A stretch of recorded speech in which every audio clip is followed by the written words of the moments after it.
జగన్ హయాంలో డిగ్రీలు పీజీలు చదివి కూడా పొట్ట చేత పట్టుకుని వలస వెళ్లిపోవడమో లేదంటే గుమస్తాలుగా కూలీలుగా పనులు చేసుకుంటున్నామంటూ నిరుద్యోగులు వాపోయారు.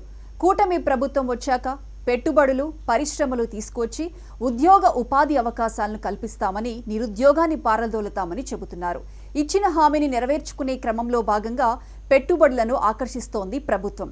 అయితే ప్రముఖ ఐటీ సంస్థ కాగ్నిజెంట్ ఏపీకి రాబోతున్న సంగతి తెలిసిందే.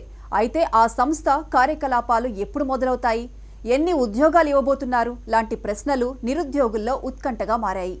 ప్రఖ్యాత ఐటీ సంస్థ కాగ్నిజెంట్ విశాఖపట్నంలో కొత్త ఐటీ క్యాంపస్ ఏర్పాటు చేయబోతోంది. ఈ క్యాంపస్ను విశాఖ జిల్లా కాపులపాడులో 22 ఎకరాల విస్తీర్ణంలో నిర్మించనుంది. దీనిపై ఇటీవలే కాగ్నిజెంట్ అధికారికంగా ప్రకటన చేసింది. ఈ ఐటీ పార్క్ నిర్మాణానికి సంస్థ 1500 కోట్ల పెట్టుబడి పెట్టబోతోంది. ఇది పూర్తయితే దాదాపు 8000 మందికి పైగా ఉద్యోగాలు లభించే అవకాశం ఉందని ఆ కంపెనీ అంచనా వేస్తోంది. ప్రత్యేకంగా ఆర్టిఫిషియల్ ఇంటెలిజెన్స్, డిజిటల్ ట్రాన్స్ఫర్మేషన్ వంటి రంగాల్లో నిపుణుల అవసరం ఉంటుందని వెల్లడించింది. కాగ్నిజెంట్ ప్రకటన ప్రకారం 2026 నుంచి ఈ క్యాంపస్ కార్యకలాపాలు ప్రారంభమవుతాయి.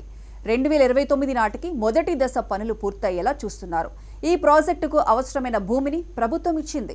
సహకారం అందించినందుకు కంపెనీ ప్రభుత్వానికి ప్రత్యేకంగా కృతజ్ఞతలు తెలిపింది. విశాఖపట్నాన్ని ఐటీ రంగంలో ముందుండే నగరంగా తీర్చిదిద్దేందుకు ప్రభుత్వం చేస్తున్న కృషిలో ఇది ఓ పెద్ద అడుగు అని చెప్పొచ్చు. ఇలాంటి పెట్టుబడులు యువతకు మంచి ఉపాధిని కల్పించడంతో పాటు రాష్ట్ర ఆర్థిక ప్రగతికి దోహదపడతాయి. పెట్టుబడులు పరిశ్రమలు పెద్ద ఎత్తున వస్తే గానీ ఏపీ అప్పుల ఊబి నుంచి బయటపడే అవకాశం కనిపించడం లేదు.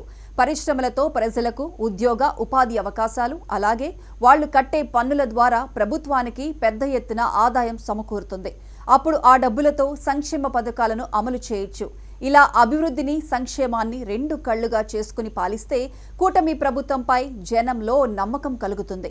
అయితే ప్రస్తుతం ఏ పథకాన్ని అమలు చేయాలన్నా అందుకు రాష్ట్ర ఆర్థిక పరిస్థితి సహకరించడం లేదన్నది కూటమి శ్రేణుల నుంచి వినిపించే మాట. అయితే ప్రస్తుతం ఏపీ ఆర్థిక దుస్థితికి కారణం జగన్ హయాంలో సంపద సృష్టి జరగకపోవడమే అంటున్నారు.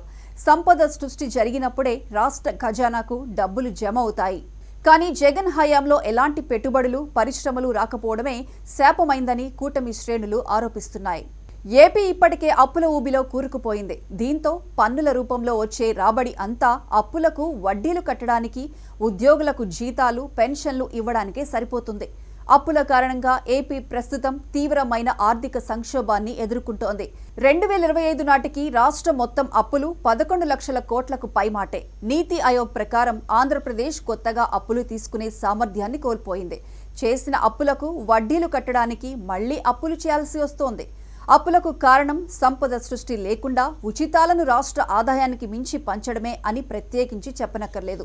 2024లో అధికారంలోకి వచ్చిన ఎన్డీఏ ప్రభుత్వం గత ప్రభుత్వ పాలనలో ఆర్థిక విధ్వంసం జరిగిందని ఆరోపించింది.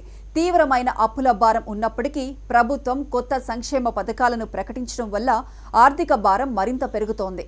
మిగిలిన 4 ఏళ్లలో వీలైనన్ని ఎక్కువ పెట్టుబడులను తీసుకొచ్చేందుకు తీవ్రంగా ప్రయత్నాలు చేస్తోంది కూటమి సర్కార్. మరి కాగ్నిజెంట్ లాంటి సంస్థలను మున్ముందు ఇంకెన్ని తెప్పించగలరో వేచి చూడాలి.